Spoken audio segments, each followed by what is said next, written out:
प्रभु जीशु ख्रीष्ट अति बहुमूल्य नाम आपण मान प्रत्येक को पुनरुत्थान पर्वर अनेक अनेक शुभेच्छा अभिनंदन जनाए। प्रभु आपण मान आशीर्वाद करंतु। प्रिय भाई भौणी माने आज पुनरुत्थान रविवार अटे। प्रभु जीशु ख्रीष्ट मृत्यु को जय कर उठिबार पर्व अटे। आकाश तले मनुष्य मान मध्य एकमात्र प्रभु जीवित अटंती, जे मृत्यु को जय कर उठी से प्रभु जीशु ख्रीष्ट अटंती। से मृत्युर नाहुड़ को भांगिकी उठी से आद्य मनर गोटे गीत मन पड़े, उठिले प्रभु सब दुख क्लेशरु ए पामु आनंदित मोर सांत्वना ख्रीष्ट। Hallelujah hallelujah hallelujah hallelujah. तापर लेखा अछि, से न उठी थिले लोके नाश जानते तांको उत्थान लागी मु धन्यवाद करे। Hallelujah hallelujah hallelujah hallelujah hallelujah. प्रभु जीशु ख्रीष्ट से मृत्युर नाहुड़ भांगी उठी। आज पुनरुत्थान पर्व अटे। आमे आनंदित अटू कारण आमे जो प्रभु को प्रभु बोली मानु, उद्धारकर्ता बोली ग्रहण करिछु, प्रभु भाव ग्रहण करिछु, ईश्वर भाव ग्रहण करिछु, से जीवित अटंती। आकाश तले मनुष्य मान मध्य एकमात्र प्रभु जीवित अटंती, से प्रभु जीशु ख्रीष्ट अटंती। करंथियो मंडली लिखिबा समय साधु पाउल कौन लिखती देखंतु। प्रथम करंथियो 15 पर्व तार 3 पद आउ 4 पद। कारण जो जो शिक्षा मु पाई से मध्य प्रधान शिक्षा तुम को प्रदान करी, यथा ख्रीष्ट शास्त्र अनुसार आम मान पाप निमंते मृत्यु भोग कले, समाधि प्राप्त हेले, शास्त्र अनुसार तृतीय दिवस उत्थित हेले। कौन लिखा जाए? शास्त्र अनुसार दुख भोग कले, शास्त्र अनुसार मृत्यु भोग कले, और शास्त्र अनुसार पुनरुत्थित होइछंती। सबु किछि रेकर्डेड अटे, किछि काल्पनिक किछि कहानी नहीं, सबु सत्य अटे, सबु वास्तव अटे। प्रभु जीशु ख्रीष्टଙ୍କର जन्म वास्तव, तांकर दुख भोग वास्तव, तांकर मृत्यु भोग वास्तव, तांकर पुनरुत्थान मध्य वास्तव अटे, वास्तव अटे। एटा कौन से अतिरंजित काल्पनिक विषय नुह, से जीवित अटंती। से जीवित थिबारु पृथ्वी रे ख्रिस्टियान माने दुख कष्ट निंदा ताड़ना अपमान सबको सहय करबा पे मते प्रस्तुत अछंती, कारण भरोसा अछि जीशु जदि मृत्यु को जय कर उठिछंती, आमे भी दिने उठिबा। आमान को लोक मारी दे पारंती, जाली दे पारंती, पोती दे पारंती, फोपाड़ी दे पारंती, किंतु ख्रीष्ट जदि पुनरुत्थित अटंती तेणु आमे भी पुनरुत्थित हेबा। एई भरोसा रे ख्रिस्टियान आगो को बढ़ुछि। शास्त्र कोन बोली कहे देखंतु। प्रेरित तार 2 पर्व तार 22 पद रु 25 पद मु पढुछि। हे इस्राएलीय लोक माने ए समस्त कथा सुनंतु।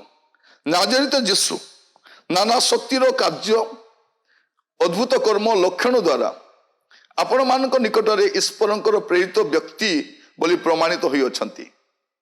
ताहांको द्वारा ईश्वर जे आपण मानक मध्य ए समस्त कर्म करि अछंती, ये आपण मान निजे जानती।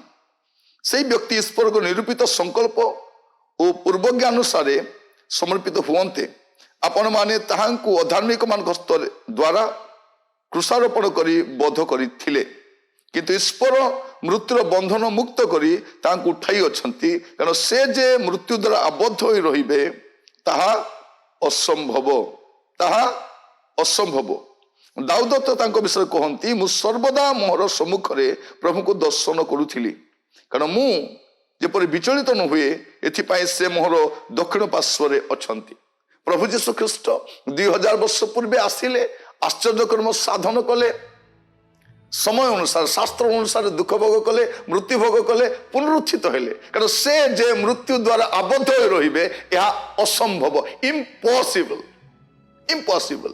ଜଗତରେ କେତେ କେତେ ରାଜା, କେତେ ଜ୍ଞାନୀ, କେତେ ସମ୍ରାଟ, କେତେ ମୁନି ଋଷି ଜନ୍ମ ହେଲେ, ସବୁ ମରିକି ଖତ ହେଇଗଲେ, ସମସ୍ତଙ୍କ ସମାଧି ଭିତରେ ଅଛନ୍ତି।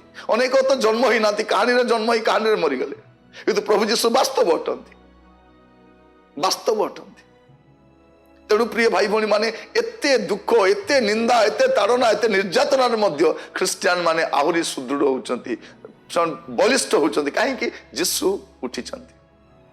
ଆମେ ସେ ଗୀତ ଗାଉ, ମରଣ ବିଜୟୀ, ମରଣ ବିଜୟୀ, ମୃତ୍ୟୁ ନାହୁଡ଼ ଭାଙ୍ଗି ସେ ହେଲେ ମୃତ୍ୟୁଞ୍ଜୟୀ, ମରଣ ବିଜୟୀ, ମରଣ ବିଜୟୀ, ସେ ମୃତ୍ୟୁକୁ ଜୟ କରି ଉଠିଛନ୍ତି।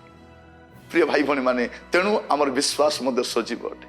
ପ୍ରଭୁଙ୍କ ନାମର ସ୍ତୁତି ହଉ, ପ୍ରଭୁଙ୍କ ନାମର ଗୌରବ ହଉ, ସେ ମହିମାନ୍ୱିତ ହୁଅନ୍ତୁ। ସେ ଜୀବିତ ଯୀଶୁଙ୍କ ନାମରେ ମୁଁ ଆପଣମାନଙ୍କୁ ଅନେକ ଅନେକ ଶୁଭେଚ୍ଛା ଜଣାଏ।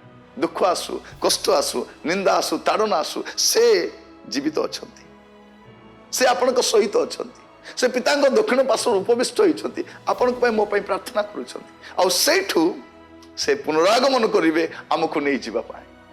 ସେ ଯେପରି ସ୍ୱର୍ଗାରୋହଣ କରିଛନ୍ତି ସେହିପରି ପୁନରାଗମନ ମଧ୍ୟ କରିବେ। ଏ ବିଶ୍ୱାସ ସ୍ଥିର ଥାନ୍ତୁ। ପୁଣି ଥରେ ଆପଣମାନଙ୍କୁ ପୁନରୁତ୍ଥାନ ପର୍ବର ଅନେକ ଅନେକ ଶୁଭେଚ୍ଛା ସହିତ ଅଭିନନ୍ଦନ ଜଣାଏ। ପ୍ରଭୁ ଆପଣମାନଙ୍କୁ ଆଶୀର୍ବାଦ କରନ୍ତୁ। ଆସନ୍ତୁ ପ୍ରାର୍ଥନା କରିବା। ପିତା ପରମେଶ୍ୱର, ଆପଣଙ୍କୁ ଧନ୍ୟବାଦ ଦେଉଛି ବାକ୍ୟ ଦ୍ୱାରା କଥା ହେଇଥିବାରୁ। ଆଜିର ପୁନରୁତ୍ଥାନ ପର୍ବ ପାଇଁ ଧନ୍ୟବାଦ ଦିଏ ପ୍ରଭୁ। ଆମ ଦେଶର ଅନେକ ପ୍ରଭୁ ଜାଣନ୍ତି ନାହିଁ, ବିଶ୍ୱାସ କରନ୍ତି ନାହିଁ, ସେମାନେ ମଧ୍ୟ ଯେପରି ଗ୍ରହଣ କରିବେ, ଜାଣିପାରିବେ ଯେ ଯୀଶୁ ଜୀବିତ ଅଟନ୍ତି। ପ୍ରଭୁ ଆମମାନଙ୍କୁ ଆପଣ ସକ୍ରିୟ ସଜୀବ କରୁଥିବାର ଧନ୍ୟବାଦ ଦିଏ, ଆମମାନଙ୍କୁ ବଳିଷ୍ଠ କରୁଥିବାର ଧନ୍ୟବାଦ ଦିଏ। ଦୁଃଖ, ନିନ୍ଦା, ତାଡ଼ନା, ଅପମାନ ମଧ୍ୟରେ ପ୍ରଭୁ ଆମମାନଙ୍କୁ ସ୍ଥିର କରି ରଖୁଥିବାର ଧନ୍ୟବାଦ ଦିଏ। ଜୀବିତ ଯୀଶୁଙ୍କ ପାଇଁ ଧନ୍ୟବାଦ ଦିଏ ପ୍ରଭୁ। ଆପଣଙ୍କ ନାମର ଗୌରବ ହଉ। ଆମମାନଙ୍କୁ ଉଦ୍ଧାର ପାଇଁ ତାଙ୍କୁ ପଠେଇଲ ପ୍ରଭୁ, ସେଥିପାଇଁ ଧନ୍ୟବାଦ ଦିଏ। ନଚେତ ଆମେ ବି ଅନ୍ଧକାର ରହିଥାନ୍ତୁ। ଯୀଶୁ ଯଦି ଜୀବିତ ହୋଇନଥାନ୍ତେ ପ୍ରଭୁ, ଆମମାନେ ମଧ୍ୟ ନିର୍ଯାତିତ ହେଇକି ପ୍ରଭୁ ଆମେ ଛାଡ଼ି ଦେଇଥାନ୍ତୁ ପ୍ରଭୁ। କାରଣ ସେ ଜୀବିତ ଥିବାରୁ ଆମମାନେ ସମସ୍ତ ସହ୍ୟ କରି ମଧ୍ୟ ସ୍ଥିର ରହିପାରୁଛୁ। ପ୍ରତ୍ୟେକକୁ ଆଶୀର୍ବାଦ କର। ଏହି ପ୍ରଭୁ ପୁନରୁତ୍ଥାନ ଆନନ୍ଦ ପ୍ରଭୁ ଆମର ହୃଦୟରେ ସବୁବେଳେ ସୁସ୍ଥିର ହୋଇ ରହୁ। ପ୍ରତ୍ୟେକଙ୍କୁ ଆପଣଙ୍କ ହସ୍ତ ରଖି ପ୍ରାର୍ଥନା ମୋର ପ୍ରାଣର ପ୍ରିୟ ଯୀଶୁ ନାମରେ ମାଗିଲି, ଆମିନ୍।